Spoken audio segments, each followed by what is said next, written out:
আগামী বৃহস্পতিবার যদি হরতাল থাকে তাহলে বিশ্ববিদ্যালয়ের ক্লাসসমূহ বন্ধ থাকবে। শনিবার এটা ক্লাস থাকবে, যার বিস্তারিত ইনফরমেশন এআইবির ওয়েবসাইটে পাওয়া যাবে। শুক্রবার শনিবার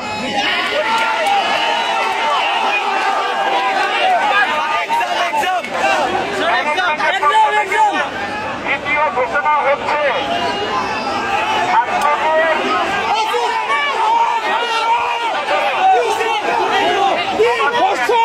পরীক্ষা কিন্তু প্রিপারেশনের কথা চিন্তা করে, দেশের উদ্বুদ্ধ পরিস্থিতি চিন্তা করে ম্যানেজমেন্ট আরো একটি সিদ্ধান্ত নিয়েছে যে আগামী সপ্তাহ থেকে যে মিড টার্ম পরীক্ষা হওয়ার কথা ছিল সেটি আপাতত স্থগিত থাকবে।